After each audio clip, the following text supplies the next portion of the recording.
तर मित्रांनो, स्वागत आहे तुमचं आपल्या नव्या कथेमध्ये. सुरू करूया. ती त्याच्या घरी जात होती.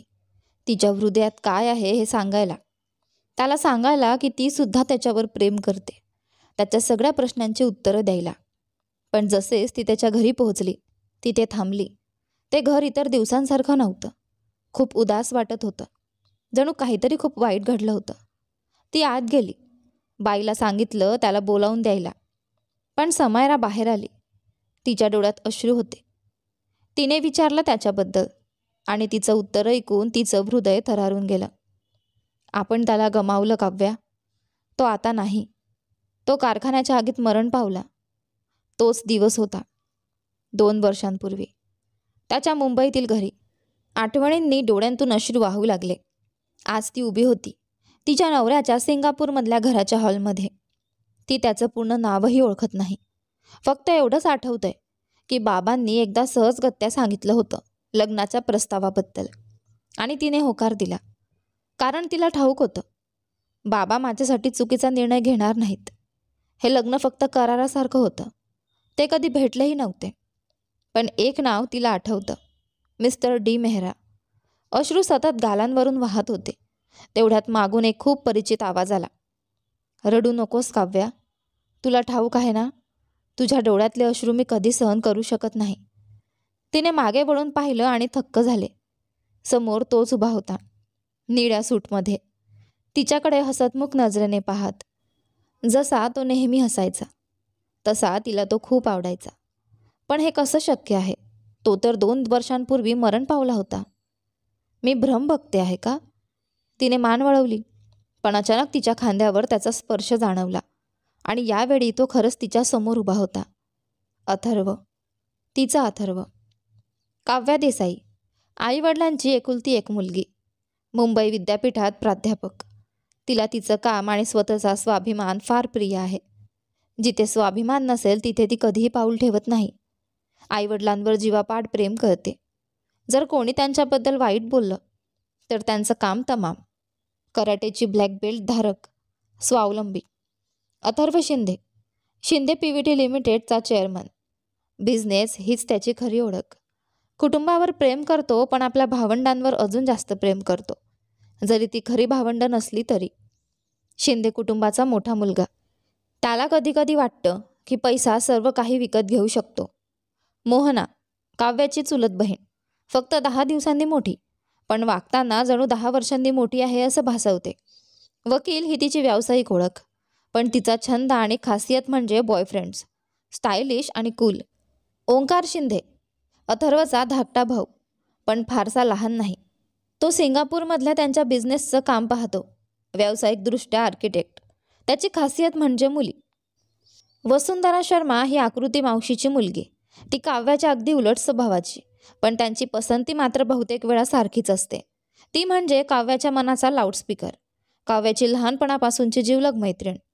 अविनाश चोप्रा. कामात बुडालेला बिझनेस टायकून. कॉलेजमध्ये त्याला कृष्णा म्हणायचे, कारण प्रत्येक मुलगी त्याच्यावर भाळलेली होती, फक्त काव्या आणि वसुंधरा सोडून. पण नंतर काव्याही त्याच्या जवळ आली होती. मात्र काहीतरी कारणामुळे ती त्याच्यापासून दूर गेली. स्टीव्ह वांग. चायनीज असूनही अमेरिकेत मोठा व्यवसाय उभारलेला. देखणा आणि अनेक स्त्रियांचा ड्रीम बॉय. समायरा शिंदे. अथर्वची लाडकी धाकटी बहीण. खूप फंकी आणि स्टायलिश. तिला आपला भाऊ फार प्रिय आहे. ती काव्याची आवडती विद्यार्थिनी आहे आणि समायरालाही काव्या फार आवडते. इतकंच नाही तर समायरा आपली प्रत्येक समस्या काव्याशी शेअर करते. कॉलेजच्या बाहेर त्या दोघी अगदी बेस्ट फ्रेंडसारख्या आहेत. अमृता शिंदे. अथर्वची सावत्र आई आणि ओंकार व समायराची जन्मदात्री आई. ती विधवा होती. तेव्हा तिने अथर्वच्या वडिलांशी लग्न केलं, ज्यांनी नुकतीच आपली पत्नी गमावली होती. ती आपल्या कुटुंबावर खूप प्रेम करते आणि त्याची जबाबदारीही उत्तमरित्या सांभाळते. पण तिला सर्वात जास्त प्रेम आहे ते अथर्ववर. सुजॉय शिंदे. अथर्व म्हणजेच देवान आणि समायराचा वडील, तसेच ओंकारचा सावत्र वडील. त्याला आपली पहिली पत्नी मधुमंती शिंदेवर खूप प्रेम होतं. कंपनीतले कर्मचारी त्याच्यापासून भीतीने थरथर कापतात. त्याला सर्व काही माहिती असतं. बिजॉय शिंदे. सुजॉय शिंदेचा धाकटा भाऊ आणि अविनाश शिंदेचा वडील. तो काही काळ आजारी होता, म्हणून त्याने आपला व्यवसाय अविनाशच्या हातात सोपवला. प्रकृती शर्मा वसुंधराची आई. फार लोभी स्वभावाची. पैशांसाठी ती वसुंधराचं लग्न देवांसोबत लावून द्यायचं ठरवते. एखाद्या मध्यमवर्गीय माणसाला टोचून बोलायची संधी ती कधीही सोडत नाही. मृणाल शर्मा, वसुंधराचे वडील. जगात त्यांच्यासारखा गोड माणूस नाही. त्याला वसुंधरावर खूप प्रेम आहे. श्रीमती मीनाक्षी मुखर्जी, काव्याची आई. गोड, सन्माननीय स्त्री. काव्या म्हणजे तिची हुबेहूब प्रतिकृती. खूप संयमी स्वभावाची. आपल्या मुलीच्या पाठीशी नेहमी उभी राहते. आई मुलगी या दोघी जिवलग मैत्रिणींसारख्या आहेत. प्रणय मुखर्जी हे काव्याचे वडील. सज्जन मनुष्य. आपल्या मुलीवर सर्वात जास्त प्रेम आणि विश्वास ठेवणारे. ते नेहमीच तिच्यासाठी मित्रासारखे राहिले आहे. तिच्याशिवाय ते राहूच शकत नाहीत. ती म्हणजेच त्यांचं हृदय आहे. सकाळी काव्या कॉलेजसाठी घाईघाईत तयार होत होती. तेवढ्यात तिची आई स्वयंपाकघरातून आवाज देत म्हणाली, कावी, जर आजही नाश्ता न करता कॉलेजला गेलीस तर तुला नक्कीच त्रास होईल. हा माझा शेवटचा इशारा आहे. काव्या हसतच उत्तरली, अगं आई, मी आज नक्की नाश्ता करूनच जाईन. झालं ना तुला समाधान? हॅपी? आईने तिच्या सुंदर हास्याने होकार दिला. नाश्ता आटोपून ती कॉलेजकडे रवाना झाली. पण थांबा, ती विद्यार्थिनी नव्हती तर प्राध्यापिका होती. ती त्यांच्या घरातील एकुलती एक मुलगी. जन्माने मराठा असले तरी वडील फौजेत असल्यामुळे त्यांनी कधीही एका ठिकाणी महिन्याभराहून जास्त स्थायिक झाले नाही. ती जन्माला आली मुंबईत. पहिली 3 वर्ष दिल्लीमध्ये गेली. पुढची 3 गुजरातमध्ये आणि मग पंजाबमध्ये. पंजाबमध्येच तिचं शिक्षण पूर्ण झालं.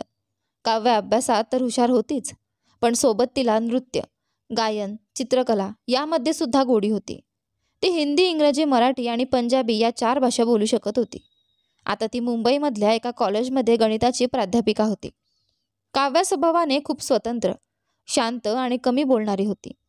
आईवडिलांनी कधीच तिच्यावर जबरदस्ती केली नाही. तिच्या निर्णयाला नेहमीच आधार दिला. सगळ्यात महत्त्वाचं म्हणजे ती अजिबातच रोमॅन्टिक नव्हती. तिच्या मते प्रेम नावाची गोष्ट म्हणजे केवळ आभास, आणि पहिल्या नजरेतलं प्रेम तर तिला कधीच मान्य नव्हतं. दुसरीकडे, काय भानगड आहे ही? मला असा आवाज चढवायला कोणी दिलं तुला? तुला माहिती आहे मी कोण आहे? मी आत्ता एका फोनवरून हे कॉलेज कायमचं बंद पाडू शकतो. माझं नाव आहे अथर्व शिंदे. लक्षात ठेव, मला असे उलटे बोलू नकोस. तू फक्त एक नोकर आहेस. अथर्व रागाने ओरडत होता, कारण कॉलेजचा एक पिऊन त्याला आत जाण्यास थांबवत होता. तो पिऊन विनम्रतेने म्हणाला, सर, मला खरंच माफ करा, पण नियम आहेत. कोणी परवानगी देत नाही तोवर मी तुम्हाला आत सोडू शकत नाही. अथर्व अजूनच पेटला. मला थांबवणार तू? आता बघ तुला काय परिणाम भोगावे लागतील. असं म्हणून त्याने फोन काढला आणि शिक्षण मंत्र्यांचा नंबर लावायला सुरुवात केली. तेव्हाच मागून एक स्त्रीचा आवाज आला. काय झालं आशिष? एवढा गोंधळ कसला? अथर्व मागे वळून पाहतो तर समोर साधारण 25-26 वर्षांची एक प्राध्यापिका उभी होती. तिच्या डोळ्यांवर चष्मा होता आणि तिचं व्यक्तिमत्व साध्या, मध्यमवर्गीय स्त्रीसारखं भासत होतं. काव्या मॅडम, हा गृहस्थ स्टाफ रूममध्ये जायचं म्हणतोय. मी अडवलं तर हे कॉलेज बंद करण्याची धमकी देत आहेत. पिऊन घाबरत म्हणाला. काव्याने त्याच्याकडे पाहत विचारलं, काय आहे प्रकरण श्रीमान? अथर्व सरळ उभा राहिला आणि म्हणाला, माझं नाव आहे अथर्व शिंदे. ठीक आहे श्रीमान अथर्व शिंदे, मग तुमची समस्या काय आहे? अथर्व चिडचिडत म्हणाला, माझ्या बहिणीला मागच्या आठवड्यात कॉलेजमधून निलंबित केलं. पुढच्या महिन्यात परीक्षा आहेत. आता ती अभ्यास कसा करणार? काव्याने निर्विकार आवाजात उत्तर दिलं, सर्वात आधी मी मिस देसाई आहे आणि तुमच्या बहिणीची चूक असल्यामुळेच तिला निलंबित करण्यात आलं आहे. त्यात आम्ही काही मदत करू शकत नाही. असं म्हणून ती वळली तेव्हाच अथर्वने टोमणा मारला. अरे वा, आता समजलं मला. शेवटी तुम्ही मध्यमवर्गीयच ना? पैशांची भूक आहेच. बोला, किती रक्कम पाहिजे? मी लगेच चेक साईन करतो, पण माझ्या बहिणीला समायरा शिंदेला परत कॉलेजमध्ये येऊ द्या. त्याने चेकबुक काढला आणि लिहायला लागला. काव्या थांबली, हलकसं हसली. अथर्वला खात्री वाटली की तिला पैशांचीच लालच आहे, पण काव्याचा आवाज कठोर होता. धाडसही करू नका श्रीमान शिंदे, मला तुमच्या पैशात अजिबात रस नाही. अथर्व उपहासाने म्हणाला, ठीक आहे, म्हणजे तुम्हाला रिकामा चेक हवा आहे का? घ्या, भरा हवी ती रक्कम. मला माहिती आहे, सगळे मध्यमवर्गीय, तुम्ही, तुमचे वडील आणि आजोबा फक्त पैशांसाठी भुकेले असतात. काव्याचे डोळे लाल झाले. ती ताठ उभी राहून म्हणाली, शब्द सांभाळून बोला श्रीमान शिंदे. होय, मी मध्यमवर्गीय आहे आणि हाच माझ्या वडिलांचा आणि आजोबांचे संस्कार आहेत की तुमच्यासारख्यांना योग्य प्रत्युत्तर द्यायचं टाळलंय. मला तुमच्या पैशांची अजिबात गरज नाही आणि माझ्या कुटुंबाबद्दल अजून काही बोललात तर सहन करणार नाही. हो, तुम्ही समायरा शिंदेचे भाऊ आहात ना? मी तिची प्राध्यापिका आहे. खरं सांगायचं तर तिला पाहून कधी वाटलं नाही की ती अशा घरातून आली आहे, असं ठामपणे बोलून काव्या तिथून निघून गेली. काव्याच्या मनात अजूनही सकाळच्या प्रसंगाची जळजळ चालू होती. ती स्वभावाने शांत होती, पण कोणी तिच्या कुटुंबाबद्दल काही चुकीचं बोललं की ती सहनच करू शकत नव्हती. संध्याकाळी ती घरी बसली असताना तिच्या फोनवर समायरा हिचा कॉल आला. काव्या, मला तुझी मदत हवी आहे. कृपया मला वाचव. भाऊ माझ्यावर खूप रागावले आहेत आणि मी कॉलेजला गेले नाही तर परीक्षेला कशी बसणार? काहीतरी कर. समायरा रडतच म्हणाली. काव्या थोडी चकित झाली. पण मी काय करू समायरा? तुला कॉलेजमधून निलंबित केलंय. काही करता येणार नाही. मग माझ्या सगळ्या मेहनतीचा काय उपयोग? माझं करिअर संपलं का? असं म्हणतच समायरा रडायला लागली. तिला निलंबित केलं होतं तिच्या जास्त बोलण्यामुळे, पण अभ्यासात ती खूप चांगली होती. काव्या हळू आवाजात म्हणाली, समायरा, रडू नकोस. मी बघते काय करता येईल. तू एक काम कर, मला तुझा पत्ता मेसेज कर. संध्याकाळी 6 वाजता काव्या तिच्या बाईकवर समायराच्या घरी पोहोचली. खरं तर घर नाही, ते एक राजवाडा वाटत होतं. एवढं सुंदर, एवढं भव्य. काव्या अजूनही त्याकडे एकटक बघत उभी होती. तोच मागून आवाज आला. कसं वाटतंय? काव्या थोडी दचकली. शब्दच सापडत नाहीत सौंदर्य व्यक्त करायला. ती म्हणाली आणि लक्षात आलं की समायरा तिच्याशी बोलत होती. हो, हे सगळं माझ्या भावाने डिझाईन केलंय, समायरा अभिमानाने म्हणाली. पण तुझा भाऊ तर बिझनेसमॅन आहे ना, श्रीमान अथर्व शिंदे? काव्याने विचारलं. अगं मूर्ख, माझा एकच भाऊ नाही. हे घर ओंकार भाऊने डिझाईन केलंय, समायरा हसत म्हणाली. काव्या थोडी रागवल्यासारखी म्हणाली. अगं कोणाला मूर्ख म्हणतेस? विसरलीस का मी कोण आहे? समायरा लगेच घाबरली. सॉरी, माझा तसा हेतू नव्हता. ती अजून बोलत होती तोवर काव्या हसून फुटली. मग दोघी हसल्या आणि घरात आत गेल्या. ड्रॉइंग रूममध्ये बसल्यावर काव्या सगळीकडे नजर टाकत होती. घराची सजावट खूपच देखणी होती. तेवढ्यात एक मध्यमवयीन बाई आत आल्या. त्या पाहून काव्याला वाटलं की या समायराची आई असणार. त्या हसल्या आणि समायराकडे प्रश्नार्थक नजरेने पाहिलं. आई, हे मिस काव्या देसाई, माझी प्राध्यापक. मला परीक्षेला बसायला मदत करायला आले आहेत. समायराने ओळख करून दिली. त्या बाईंनी प्रेमाने म्हटलं, बाळा, तू एवढी लहान दिसतेस तरी प्राध्यापक झाली आहेस. पण माझ्या मुलीला जरूर मदत कर. ती चांगल्या गुणांनी पास होईल याची काळजी घे. काव्याने विश्वासाने सांगितलं. काळजी करू नका. तुमची मुलगी नक्कीच परीक्षेला बसेल आणि सर्वोच्च गुणांनी पास होईल, ही माझी खात्री आहे. मी जरी लहान आहे पण वाईट प्राध्यापक नाही. त्यानंतर ती समायराकडे वळून म्हणाली, मी कॉलेजमध्ये बोलून आले आहे. तुला निलंबित केलंय, पण तुला कोणत्याही प्राध्यापकाकडून मदत घेण्यास हरकत नाही. फक्त तुझ्या मित्रमैत्रिणींकडून नोट्स घेणं बंदी आहे. तर मी तुला शिकवू शकते. तुझी तयारी झाली तर? समायरा आनंदाने म्हणाली. हे विचारायची सुद्धा गरज आहे का? नक्की मला तुझी मदत हवी. काव्या म्हणाली, ठीक आहे. मग उद्यापासून संध्याकाळी 6 वाजता माझ्या घरी ये. आपण तिथे क्लास सुरू करू. समायरा लगेच मान्य झाली. पण त्या क्षणी एक कर्कश आवाज आला. नाही, असं होणार नाही.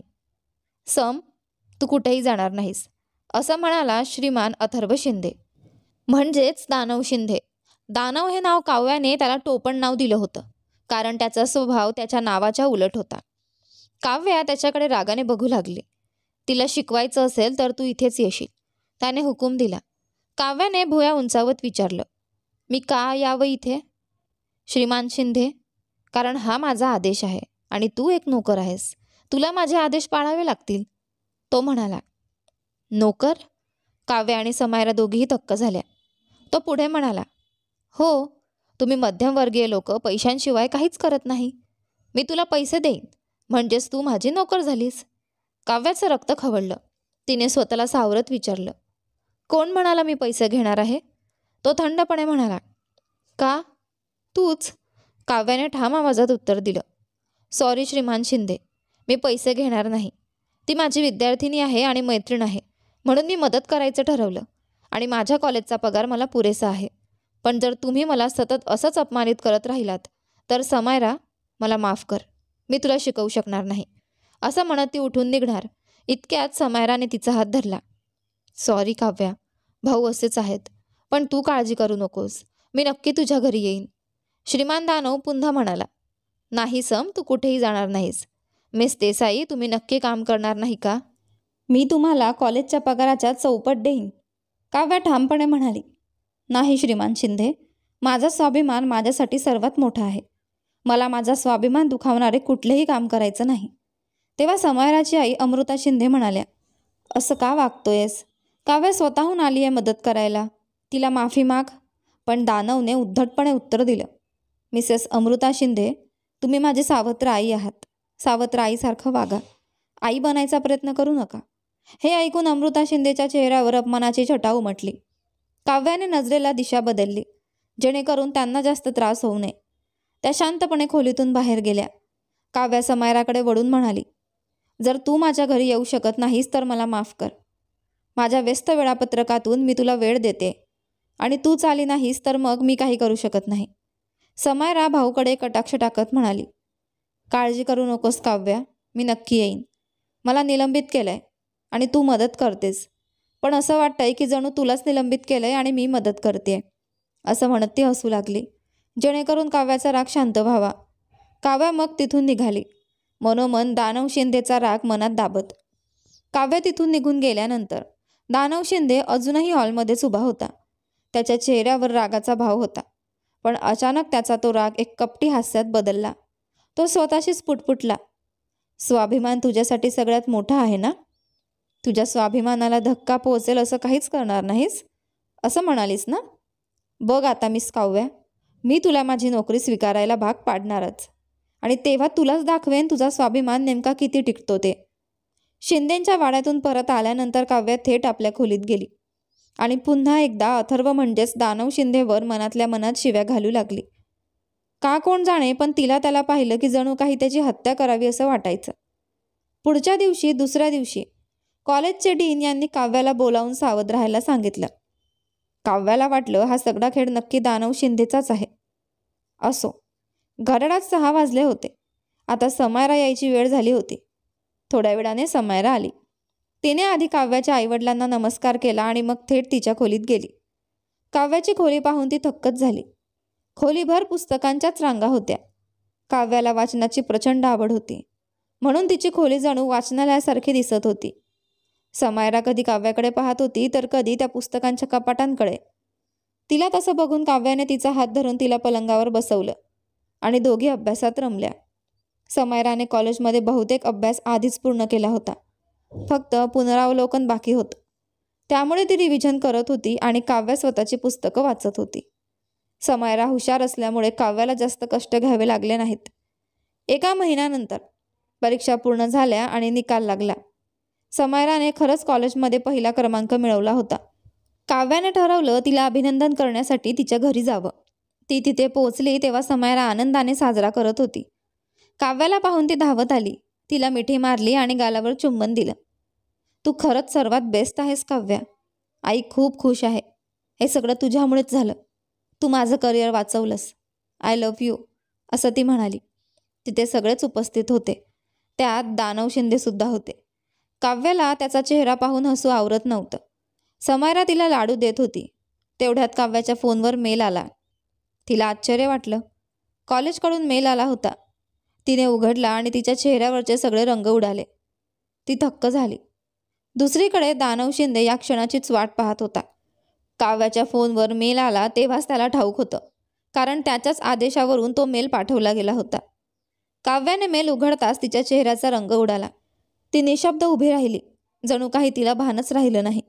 समयराने तिला हलवून विचारलं, काय झालं काव्या? काव्या खुर्चीवर कोसळत म्हणाली, कॉलेजने मला बडतर्फ करण्याचं पत्र पाठवलंय.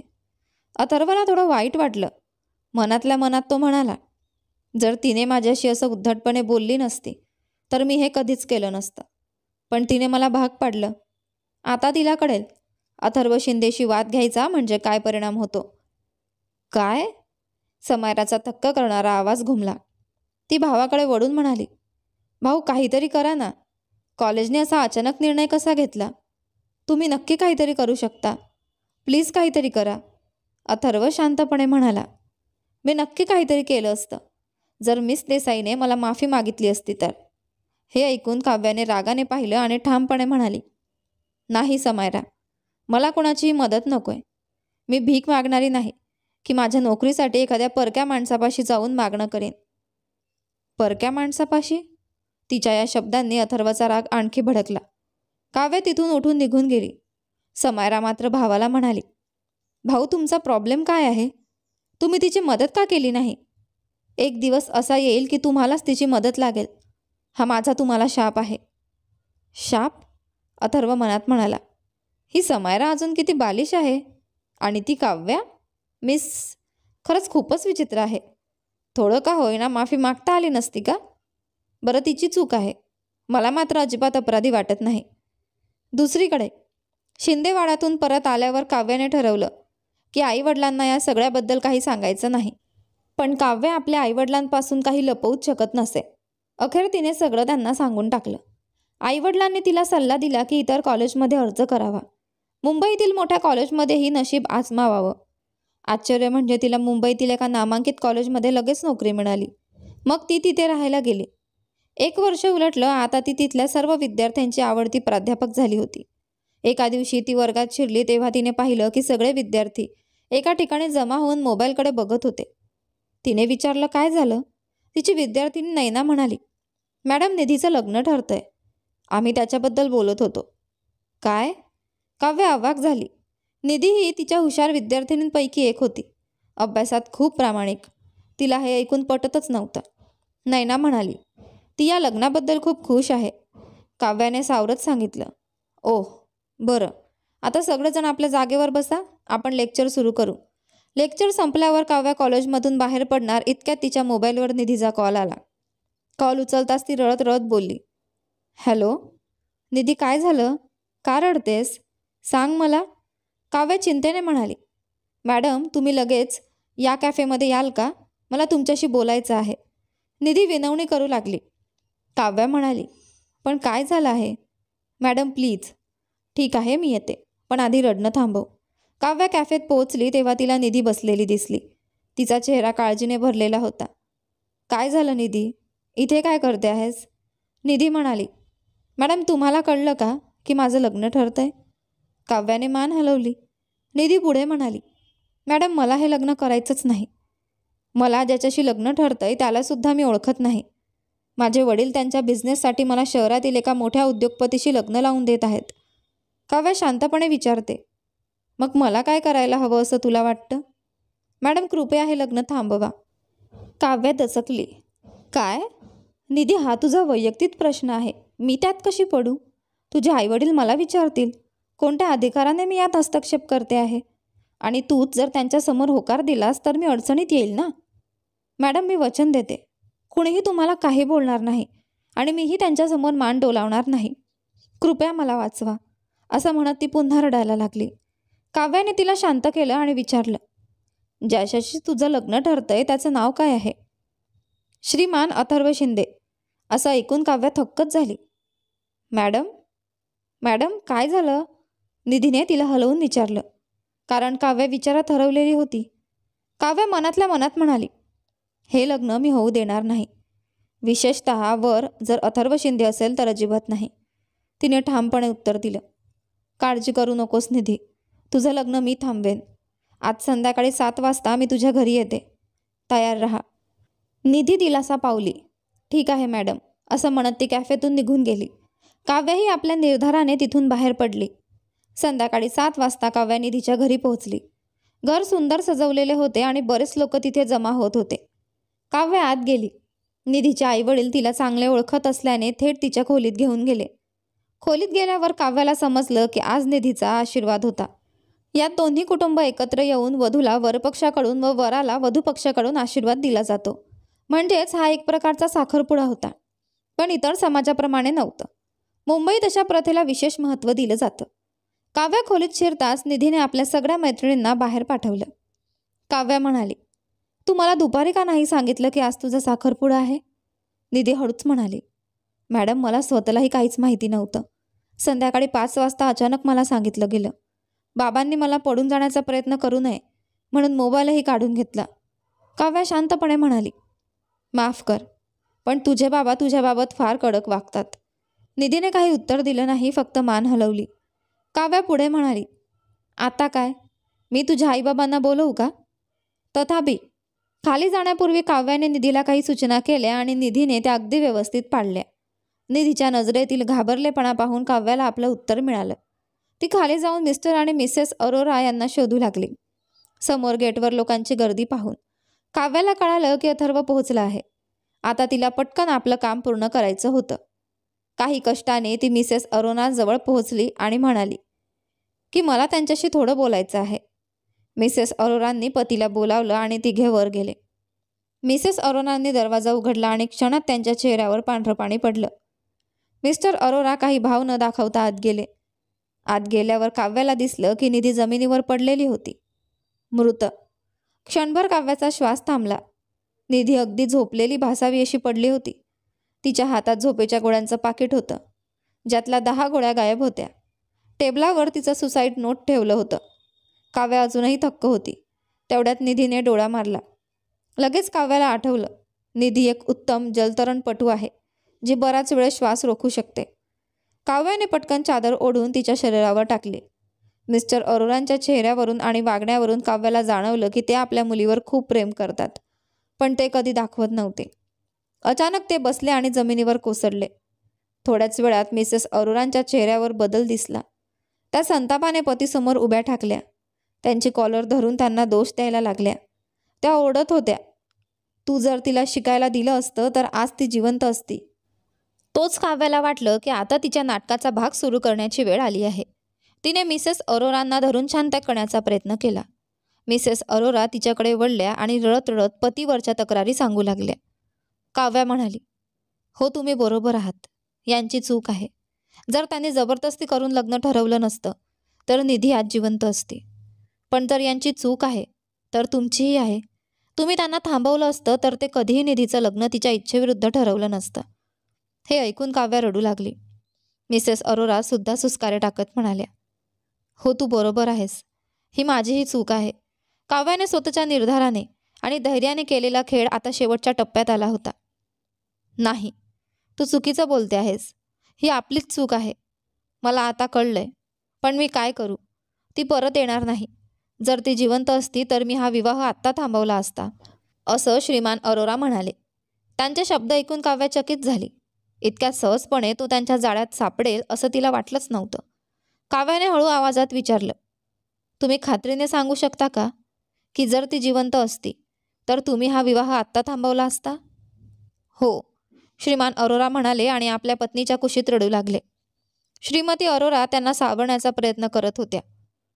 ठीक आहे, मग मला वाटतं की आता हे नाटक संपवण्याची वेळ आली आहे. निधी, उठ, आपलं झालं, काव्याने म्हटलं. निधी उठली आणि तिच्या आईवडिलांच्या डोळ्यात एकाच वेळी आनंद आणि आश्चर्य दिसून येत होता. तू जिवंत आहेस, असे उद्गार श्रीमती अरोरा यांच्या तोंडून बाहेर पडले.